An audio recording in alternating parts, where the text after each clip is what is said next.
This is Reese Brady, recording field report number 14, The Pilgrim File. After only a few misadventures, that lovable rogue Dick Nash has finally made it out of West Virginia. Well done him.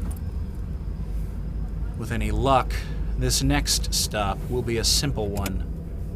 No breaking down in the middle of nowhere with no signal, no roach motels, no horrible visions from a man dying of hypothermia. No mysterious forest cults that I need to tell the AARU about. This one came with a printed photograph, though I'm going to need to investigate further if I want any context. I'll update this field report with the information when it comes.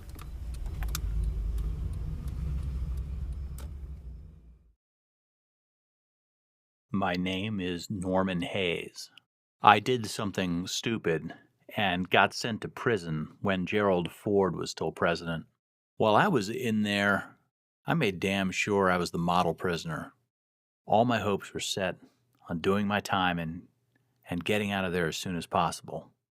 At the pre-release hearing, the prison officials warned me over and over again about recidivism, about how guys like me get free, then go right back into crime, and then they go right back to jail. I swore to that parole board, and I also swore to myself that none of that was going to happen to me after I took my first breath of freedom. I was not going to do anything that was going to make me go back to jail. But when you get let out of prison, you quickly realize you got little or nothing in the way of options. They give you a new suit and a $20 bill when they let you go. If there's nobody there to pick you up at the prison gates, they pay for a bus ticket for you. There was nobody waiting for me, and there was not really any place for me to go. The prison officials decided for me on which way I'd be headed on that bus. It dropped me off in this town where I don't know anybody. First thing I noticed was that food had gotten more expensive than before I went in. The $20 in my suit pocket was gone before I knew it. I wandered around the town for days. The place seemed to be nothing but shuttered buildings and people driving past me in cars like I was invisible, like some kind of ghost. There was only one soup kitchen I could find, but it operates no more than 3 days a week. I got by for a while begging for handouts from various priests and pastors at the churches around here, but that's no kind of life. My suit got ruined from me sleeping in the rain. It did not take too long for recidivism to creep back up on me. I started sneaking into empty buildings at night. Mostly I just wanted a place to sleep where there was nobody to hassle me or to call the police. If the water was left on in the building, that was always a plus. Food was becoming the biggest problem. I knew that before long, I was going to have to break into a building that had a store or a bodega on its bottom floor, and then sneak down into it at night after closing and raid the shelves. It seemed that my luck was finally beginning to change when I scoped out the old department store that sat on the east end of the commercial district. It must have been fancy back in the day, judging by the architecture. Probably a place where factory workers' wives went to buy perfume and new hats. But now, it was almost completely abandoned. It was 3 stories high, and most of the windows across the second floor were boarded up. All the windows on the third floor were completely dark and uninhabited. But it had a small convenience store tucked into one of the corners of its bottom floor. If I could get in on the top floor or even the roof, I could make my way down to the ground floor after the convenience store had closed for the night. With any luck, I could get something to eat and be gone before they reopened in the morning and noticed anything missing. Old buildings like this one were always my specialty. The thing is, nobody who owns these places is ever willing to spend all the money it would take to secure every last window, vent, and hatch.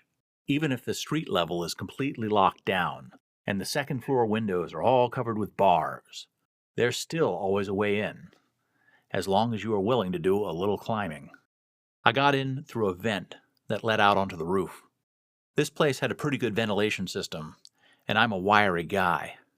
I've never gotten stuck, but even so, I was not worried about it this time because the ducts in this old building were pretty wide. After some exploring, I realized that the ventilation ducts that went all around the building could be followed down to a spot in the ceiling at the back of the convenience store that sat on the ground level. I was all set. I quietly crawled back up to the third floor, which was completely empty except for some abandoned mannequins and office furniture. Hunger had been gnawing at me, but I knew now that all I had to do was wait. Up on the third floor, the air was musty. There was a faint chemical smell, too. I risked opening one of the windows at the back of the building just a few inches. All I wanted to do was clear out the air a little bit while I was up there waiting. Problem was, I fell asleep, and I left that window open for too long. What woke me was the lights overhead all coming on at once.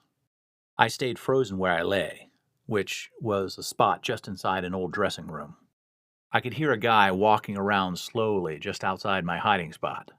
There was a floor-to-ceiling mirror on the dressing room wall across from me, and as the guy walked past, I saw that he had a pistol drawn. I could see that he was not a cop, or at least he was not in any kind of uniform. He was actually dressed more like a lawyer, but held the pistol like he knew how to use it. "I have a gun," he was saying. "You better leave before I see you, because if I see you, I'm going to shoot you, and that's going to be a mess. Just leave out the way you came." He was not scared at all. The way he took each step, it was like he was stalking me, like he hoped I'd try to jump out at him. "All right," he was saying. "I don't want to have to replace the carpets up here. Get out of here before I have to kill you." I kept still and did not make a noise. "Okay, you are really starting to irritate me," he said, his voice getting louder. "This is taking too long. You don't want me to find you after I get mad." I got up slowly and called out, "Okay, okay."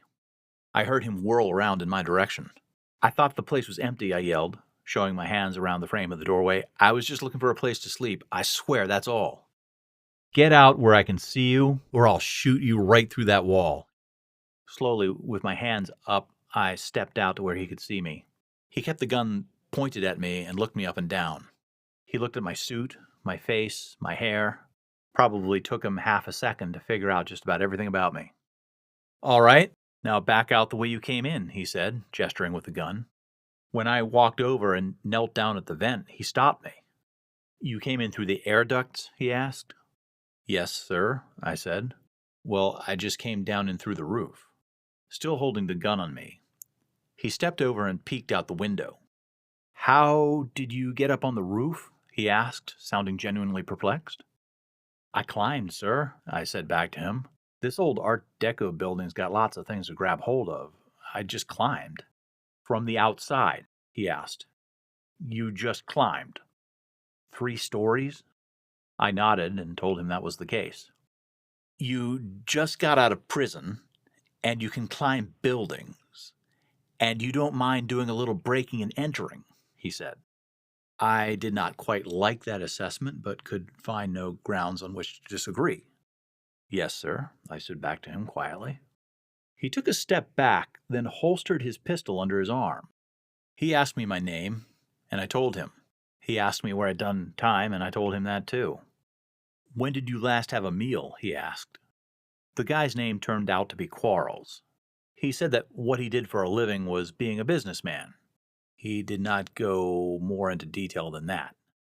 He took me down the main stairwell and then out a back service entrance that led out onto an alley behind the building. We walked a couple of blocks to a diner and he sat me down at a booth. He did not order anything, but told me to order whatever I wanted. When the food came out and I started digging into it, I was beginning to think Quarles was Jesus Christ. Quarles just sat and let me eat for a bit. When he leaned forward and told me he had a job for me, I was all ears. "It's a quick job," he said to me. "Quick and easy. For a guy like you, no problem. In and out and you'll be done." "Well, what's the job?" I asked. Quarles reached into the side pocket of his overcoat where something was bulging out of it. He pulled out a camera. It was a Polaroid, but smaller and more compact than the ones I was used to seeing. "This is a Polaroid one-step," he said. "A new model. Works just like a regular Polaroid, except it's smaller. Easier to carry around and get into places. Costs $25. I need you to take this camera and climb inside an old abandoned house that's out on the edge of town. I need you to snap a picture of something that is in that house. Something very specific. You bring me just that one picture from out of that house, and I'll hand you enough cash that you could buy 20 of these things. That's $500. I finished the sentence for him. I can do math. I shoved the last of my third cheeseburger into my mouth and said, "Where's this house at?" Quarles got up and walked over to the back of the diner where there was a payphone. He made a call, then came back a minute later. "The house is in the Lawyer's Hill neighborhood," Quarles told me. "It's the last house on Edgewood Lane. Edgewood dead ends into its driveway pretty much. There's nobody out there, and it's nothing but woods past the house. The house is empty, has been for years." "What's inside it?" I asked. "The guy that lived there used to be a collector," Quarles said. "He was the kind of guy who had a lot of money and he traveled all over the world. He collected stuff." "Like what?" I asked.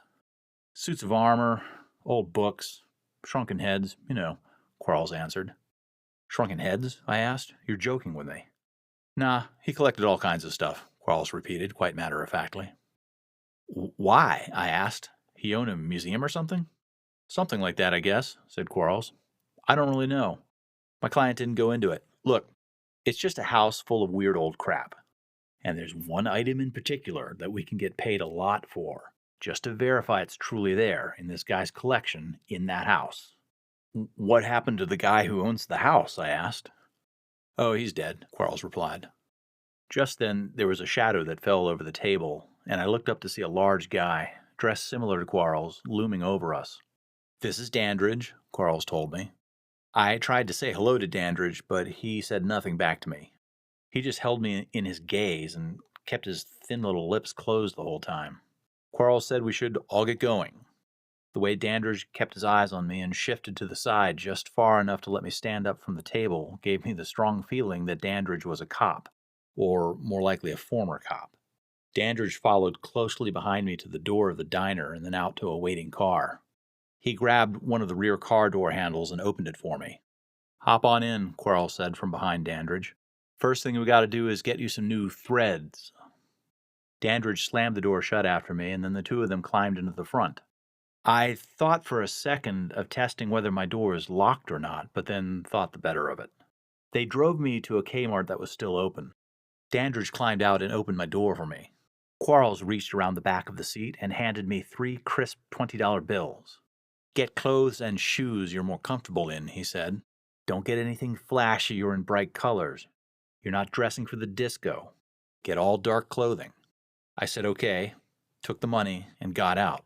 I waited to see if Dandridge was going to follow me, but he didn't, so I headed inside the Kmart. I got new shoes, nothing fancy, new socks, new clothes, all black just like Quarles said. I did notice that Dandridge had in fact followed me into the store. He was hovering over by the sock stand, keeping an eye on me while I selected my new clothes. Back in the car, locked in the back seat, I was driven to the Lawyer's Hill neighborhood. It is the kind of place where any time in the last 80 years, if you were a doctor or a college professor or, like the name says, a lawyer in the city, it was fashionable to have a house. Lawyer's Hill is a lot more quiet and a lot more private than the neighborhood I grew up in. The place has giant old trees lining streets that seem to wind on forever. Lots of large, nice houses set far back from the road on wide, wooded lots. Very dark at night, especially at the late hour that we were driving through it. I don't remember even passing any other cars once we got deep inside Lawyer's Hill. Eventually, we turned onto Edgewood Lane. There were even less houses as we drove down it. Out past the headlights was total black, like we were in the middle of the wilderness instead of right outside a city. The headlights illuminated a tall iron gate that was closed across the road.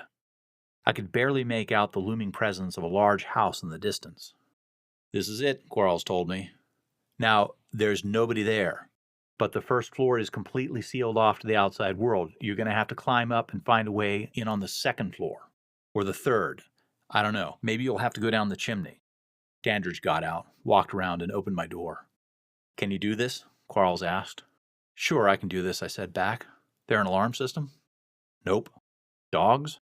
"Nope. There's absolutely nobody on this property. We're the only people for a mile in any direction."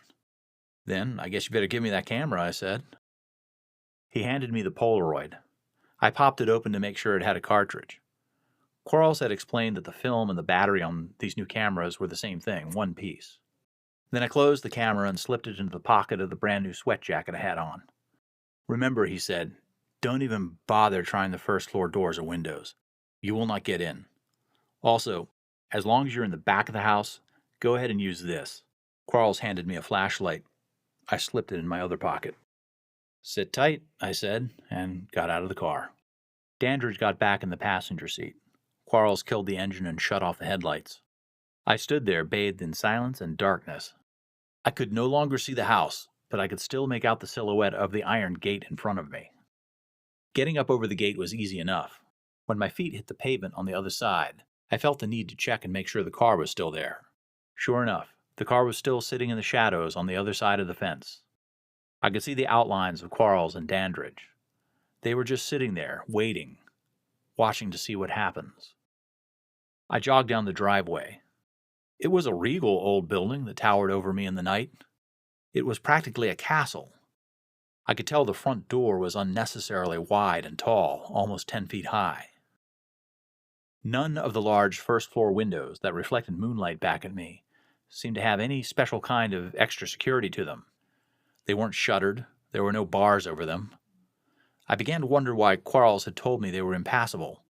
But, I thought, trying to jimmy one of the windows might get misconstrued as a breach of contract by those two guys waiting for me back in the car. I wanted that $500. And climbing this old house to do it, that wasn't anything to me. Piece of cake. I trailed around the back of the house. Sure enough, there was a sturdy old trellis that went almost all the way to one of the eaves of the third-floor roofline. Keeping my weight distributed as evenly as possible so as not to break anything under me, I slowly made my way up. From the trellis, I was able to reach over and try the latch on a second-floor dormer. It proved difficult to begin to budge. I could have kept at it, and I could have probably got in that way, but a small third-floor window that was just above the top of the trellis looked as if it was already partially open. So I made for that one. Sure enough, when I grabbed the sill of that third-floor window with one hand, then grabbed the sash with the other, it was only partially closed. Someone had left it off the latch. I swung it gently open and pulled myself the rest of the way up. I had my head above the sill enough to see in, and I peered into the gloom. The air smelled like leather and oil, kind of the way you'd expect an old haberdashery shop to smell. My eyes adjusted, and I saw there was a man in an overcoat and a hat standing a few feet away from my exposed head. I ducked down as fast as I could. I even considered just jumping before whoever that guy was could slash something or shoot something at me. But I held still, not breathing. Slowly, I began to realize that other than the crickets chirping in the nearby trees, there was no other sound. The guy had been standing rather stiffly, with his back to the wall, not facing the window at all. Very, very slowly, I peeked up over the windowsill. It was just an old mannequin, dressed in a suit and a hat. I could detect no movement in the hallway. I pulled myself the rest of the way through the window. I stood up in the musty, narrow hall. My head almost reached the exposed beams of the ceiling. The place was basically an attic. I looked out the window. There was nobody out there. There were no lights of houses or passing cars. It was all woodland for as far as I could tell.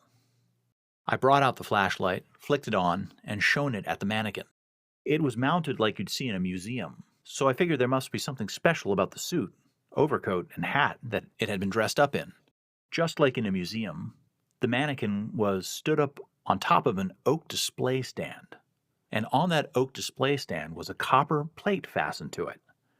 I stooped a bit to read the lettering. Coat worn by serial killer Otis Nation 1933. All previous owners committed murders as well. All were caught and executed. Reach inside the right coat pocket. I took a picture of the copper plate, just in case it was something Quarles and Dandridge would want to know about. Then I shone the beam down the hallway.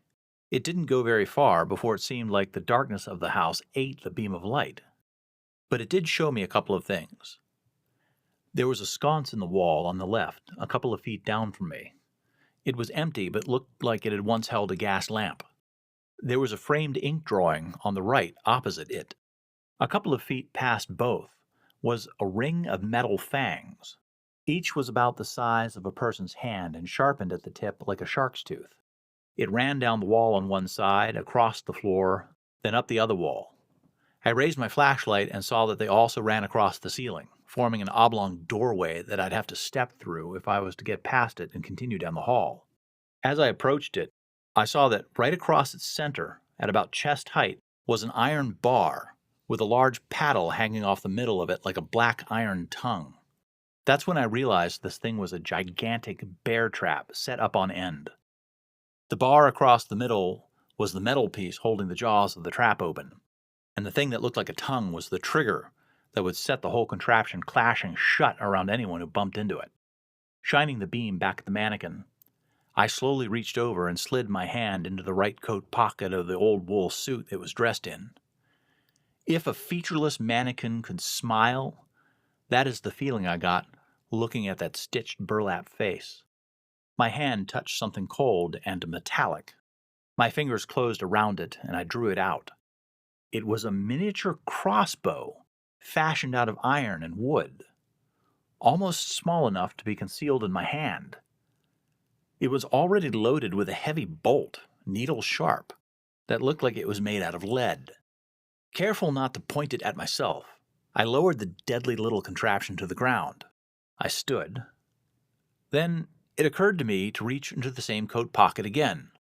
I don't know why. That pocket should have been empty by now, but I reached in anyway. My fingers closed around a small cluster of cylindrical objects. Slowly, I drew out a bundle of miniature sticks of dynamite, taped together with a metal band. A large, floppy fuse protruded ridiculously out of the top. I set it down on the floor next to the miniature crossbow. That coat pocket should have absolutely been empty by now, but I reached my hand in again. And once again, there was something else in there, waiting for my hand to take hold of it. All I can say is that what I touched felt like it was made out of glass, like from a beer bottle. I yanked my hand out at that point and took a step back. "What the hell?" I said out loud to the face of the mannequin. Part of me wanted to climb back out of the window and run off into the woods behind the house. I easily could have. I could have gotten all the way away from that house and steered clear of Quarles and his menacing sidekick. I could have made it back to the city and pawned off the camera. But then I asked myself, then what? Where would the $10 I'd get for the camera get me? I was an ex-convict. No job, no prospects, no welcome anywhere I went. I wasn't even allowed to vote anymore. But $500 could change everything for me. $500 might be just enough to kickstart a new life for me. Get me fed long enough until maybe I could find work somewhere. I knew I had to keep going. I was done with the mannequin and its strange ability to produce killing devices. I stepped gingerly through the oversized bear trap, stooping down to avoid the metal piece holding the jaws of the trap open, its trigger part extended out in the darkness, waiting for a victim. I got through the bear trap all right. Raising my flashlight, I could see there was a flight of stairs at the other end of the hallway. I approached the top of the steps and looked down. The angle and curve of the stairwell looked like I was about to descend into a conch shell, one that would barely accommodate someone of my size and felt only slightly safer than going down a rickety old ladder.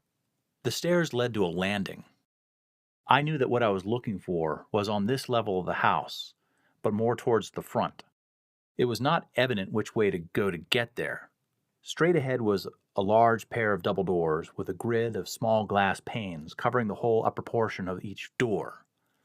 The glass was made to look like amber, so in the low light I couldn't see into what was on the other side of them. I tested one of the brass doorknobs with a gloved hand. Then I slowly turned it and cracked open one of the doors just enough so that I could take a look inside. Overhead, there was a large skylight. I could see the moon through one of its corners. The third story ringed the exterior of the building, framing the skylight like the walls of a well. There was something very large and very still standing in the middle of the room. I could tell it was some kind of plant. I shone my light on it. It was an enormous shrub someone had left in the middle of the floor. It sat in a great big copper pot for a planter. There were several other potted plants in the room. None of them were as large as the shrub in the center, and all of the other plants in the room had been dead for a long time. I swung my light beam back onto the giant shrub. It had long, thin, pointed leaves, so that it looked like an oversized green porcupine with its feet shoved into the planter, and it smelled like rotting meat in that room. I swung my flashlight around. There was nothing else in the room in the way of furnishings, just the other dead plants. I could not tell where that terrible smell was coming from. Dead plants don't smell like rotting meat usually. Beyond the plant, on the other side of the large room, was another set of double doors. One of them was wide open. I could just make out through that far door that there was an even larger room beyond this one. I saw an arcade of small marble columns along the walls of the next room. That is where my quarry lay.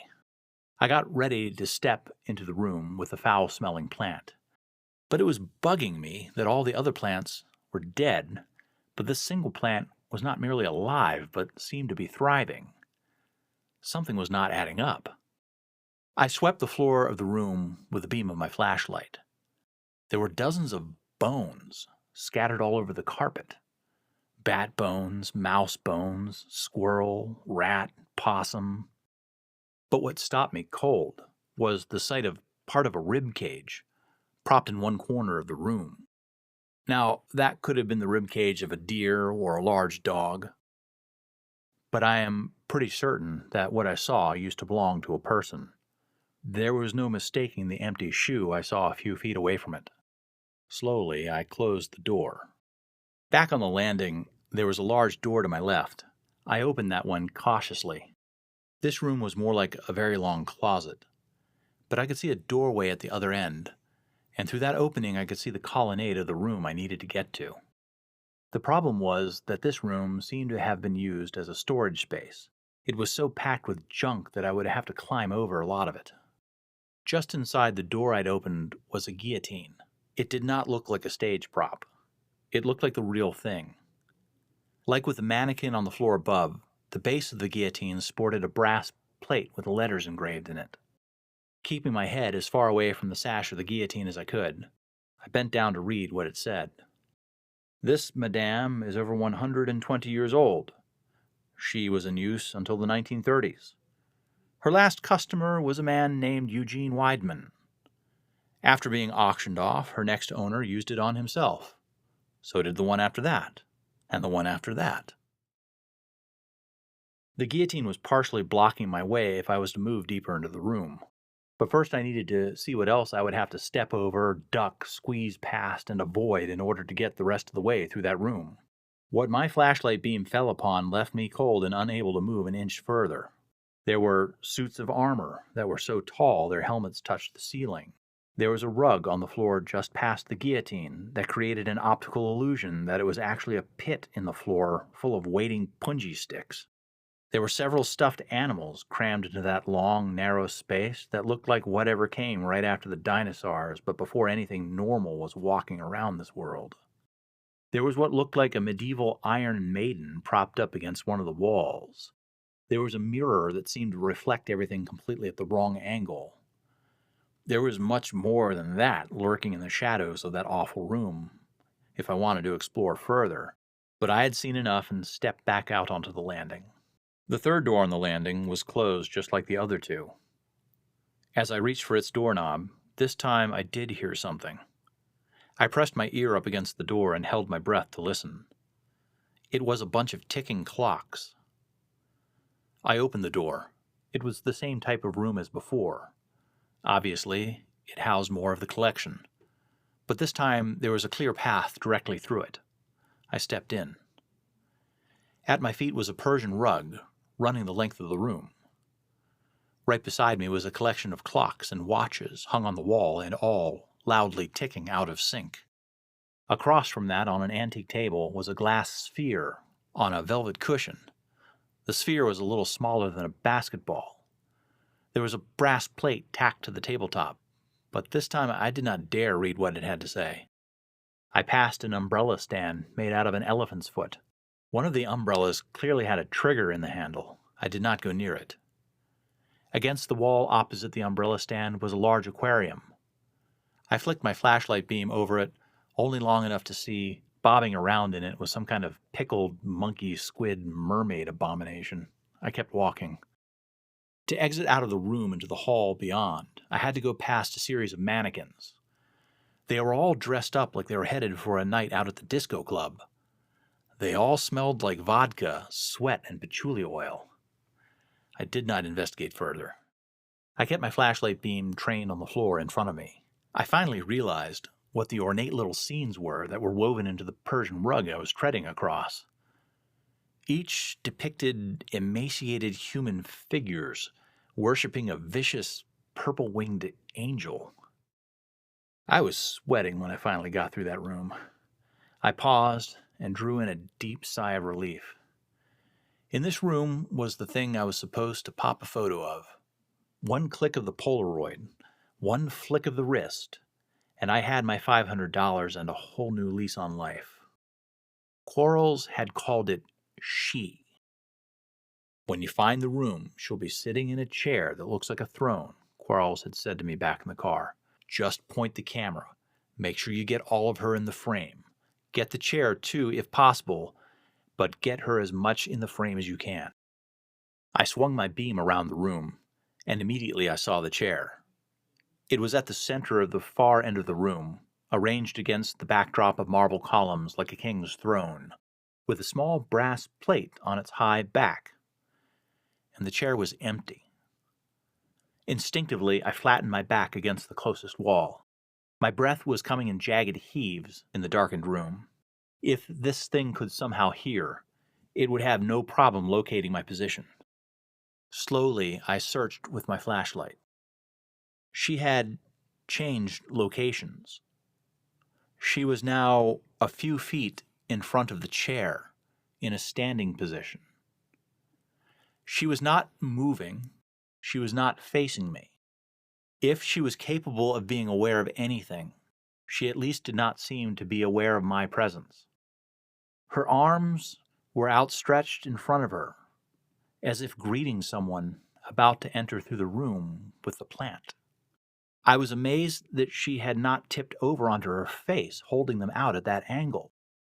It was almost as if she was defying gravity by somehow slowing it down, just in the spot where she stood. I don't know how it seemed that way to me, but it did. Besides, I was done asking questions. I held the flashlight beam on her, squeezing the flashlight awkwardly between my knees to do so. I used my hands to carefully aim the camera. I made sure she was in focus. I made sure she was filling the entire frame. I could not get the chair in the same shot, but that was just going to have to do. I hit the button. There was a flash, and it was followed by a long, keening whine from the camera as it spat out the film. 2.5 minutes later, my feet were back in the grass of the yard just behind the giant house. The camera and flashlight were stuffed into my trouser pockets. I checked to make sure the pictures I had taken were still in the inner breast pocket of my jacket. I jogged around the front of the house. I thought I could still see the car on the other side of the gate. After scaling the bars and hopping down on the other side, it was still completely dark on the tree-lined road. But I could tell that there was something very wrong with the car. A sweep of my flashlight told me all I needed to know. The front of the car, with the motor and the headlights, was still intact and sitting there like normal. But everything from the dashboard all the way to the rear tires looked like the car had been fed into a giant blender. There were shreds of metal and upholstery all over the street. Quarles and Dandridge were nowhere to be seen, but there was a thick blood trail smeared across the ground from where the wreckage of the car was to the edge of the woods nearby. I took off running down the road, away from that house. I never looked back. I never took the time to read what it said on the empty chair. Everything in that house seemed to be cursed in one way or another. Everything in that house had a way to kill people. I don't know what that last brass plaque had to say. I don't know if I'm going to find out. Hey, man, thanks for the coffee. Good luck with your book.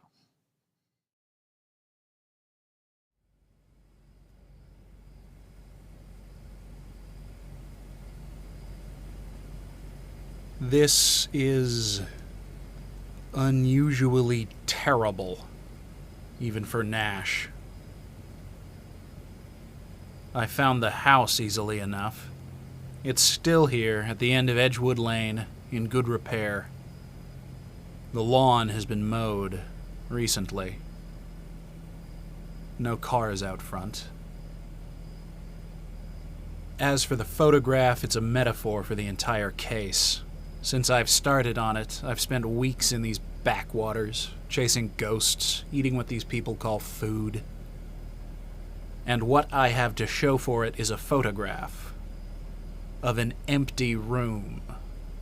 A photograph of an empty room taken indoors at night with an old Polaroid camera. If I hold it up to the light at a certain angle, I think I can just make out an archway in the background and maybe the suggestion of a red carpet on the floor. It seems Norman Hayes stopped contacting his parole officer sometime shortly after his visit to the house. Obviously, this is a possible location for the package. However, given the contents of this narrative, I am hesitant to conduct further field work personally. I believe protocol dictates that, in this circumstance, I should contact Mr. Akers to possibly engage the services of a professional.